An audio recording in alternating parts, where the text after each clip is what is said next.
There is a difference between something that you do and something that is done for you. My phone rings at 2 in the afternoon. It's Mike. Erin's contractions have started coming every 3 to 5 minutes, and we are ready to head to the hospital, he says. I hurry to meet them just in time to wheel Erin up to labor and delivery. The room is a rush with nurses, and Erin stands next to the hospital bed, clutching onto my hand. She is working hard through contractions. As a contraction breaks, Erin has just enough time to whisper to me, "Ashley, I don't know if I can do this," before the next one comes over her. I gently take her face with both of my hands, look her straight in the eye, and say, "You are already doing this. Mike and I are right here with you. We both know you can do this."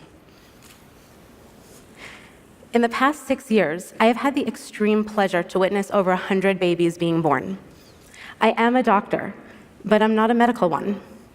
I'm a behavioral psychologist and a very passionate doula that studies the behavior of birth.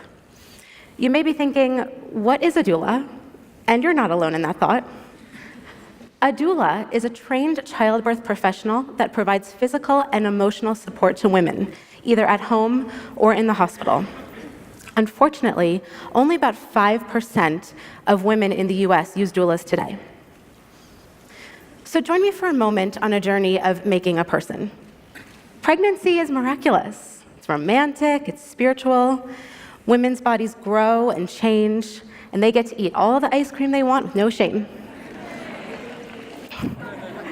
It is downright amazing that a woman's body knows how to grow a baby.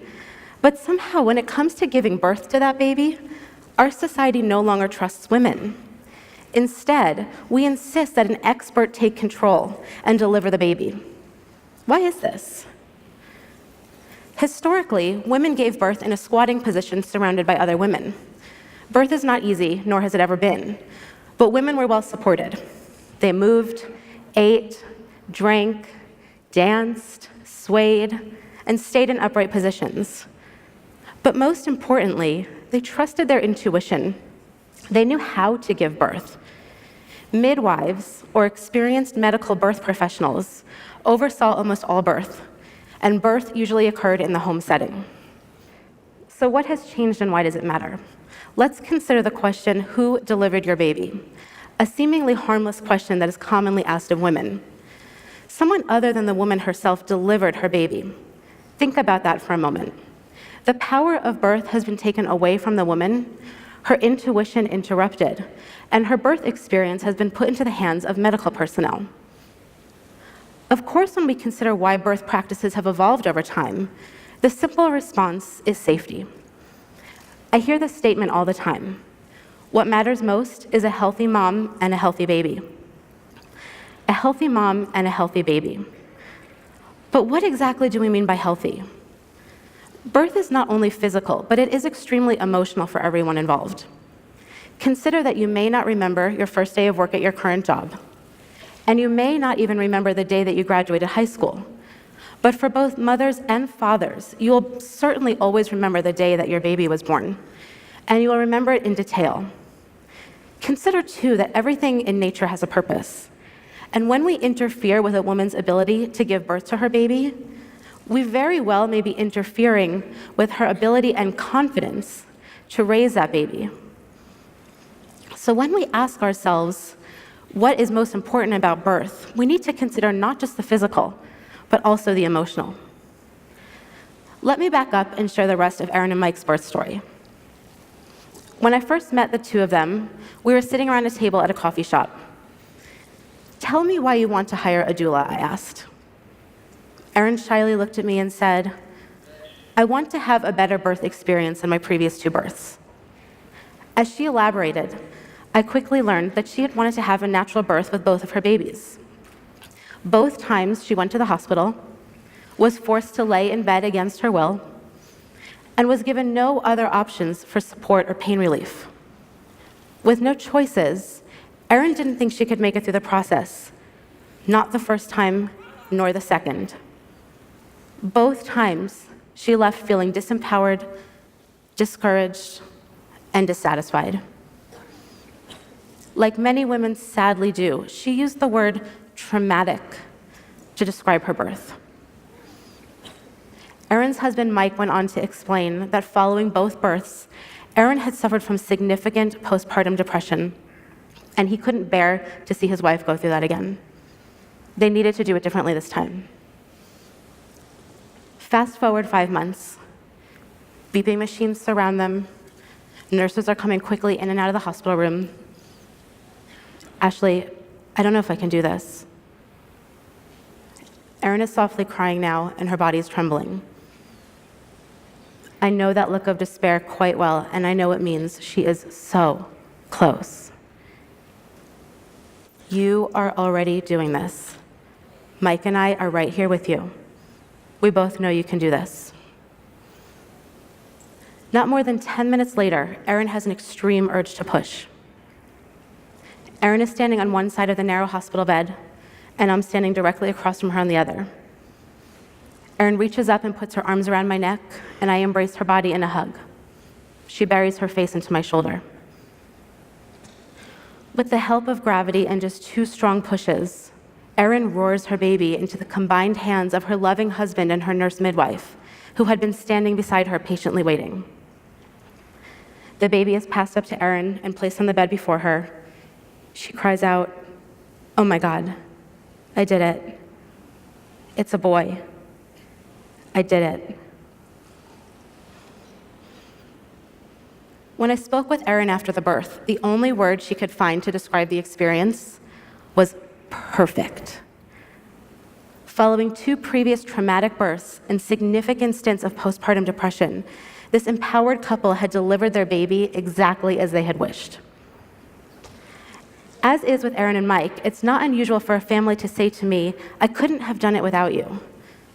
But really, Erin did all of the work.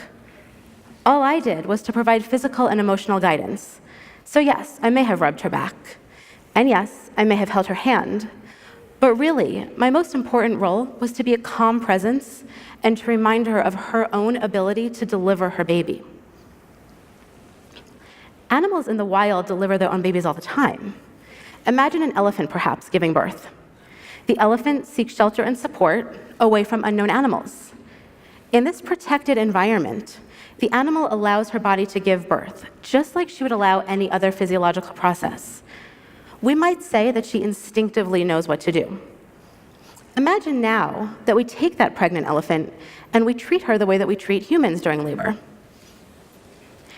The elephant goes into labor, is instructed to go to the hospital, is told to lie flat on her back in a labor bed, has an IV with fluids, contraction monitors strapped to her belly, nurses coming in and out, doing blood samples, cervical exams.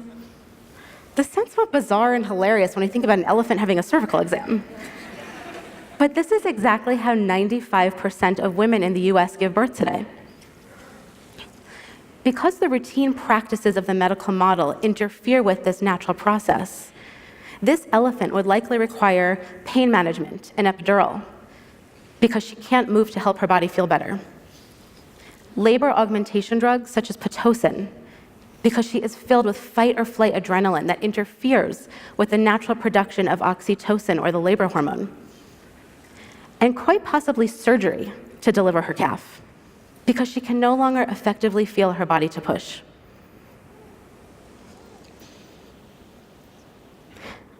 Now, I know that we're talking about elephants, and that may not be a perfect metaphor for humans, but imagine if that human had happened upon an elephant in the wild. The human would most certainly hang back, quietly observe, and only intervene if absolutely necessary.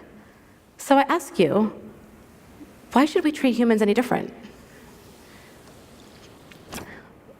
Because the medical model takes the approach of birth as pathological and something that needs to be medically managed, couples rely on medical expertise to deliver their baby. Doctors become authority figures. The natural process is interfered with. Women don't trust their bodies, and partners go in underprepared, resulting in doctors delivering babies instead of mothers. Think about this. Women are instructed to go 9 months without ingesting certain food chemicals and without taking medication. But somehow, in the final moments before her baby is born, it is okay for a woman to routinely load up on heavy narcotics and artificial hormones, all of which have significant side effects for mom and baby. This chain of medicalized behaviors in the US has contributed to the dramatic increase in the number of cesarean section births in our country. Worse than that, the US maternal mortality rate is steadily climbing and is amongst the highest of all other developed nations. If we want to improve our maternity practices, we need to put an end to the over-medicalization of childbirth.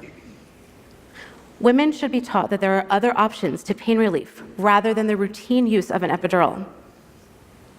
Evidence-based strategies for reducing pain and enhancing coping in labor, such as movement, massage, meditation, hydrotherapy, should be regularly used and supported in hospitals. Medical intervention should be saved from medical necessity. Finally, we need to change the way in which our society views birth. Birth should be seen as a dance between mom and baby, requiring movement and an environment that supports that type of behavior. Imagine what birth could look like if we thought of birth from the perspective of accomplishment and empowerment, rather than pain and suffering and something that requires medication. So why does all of this matter? My intention today is not to convince you that doctors are bad or that hospitals are scary, because we all know that modern medicine most certainly saves lives during childbirth. My intention today is not to convince you to have a natural childbirth, because I firmly believe that women should have a choice. My intention today is to share with you the idea that childbirth matters, physically and emotionally. And we should be encouraging women to be active participants in their births. Whether a woman delivers her baby through cesarean section or with or without pain medication, she should walk away from the experience just like Erin, saying, "I did it." I've had the good fortune to study childbirth in the US and abroad, and I'm here today to tell you that we can practice safe childbirth under medical guidance while promoting healthier moms and healthier babies. In the United States alone, over 10,000 women will give birth today. Let me ask you a question. Who should deliver those babies?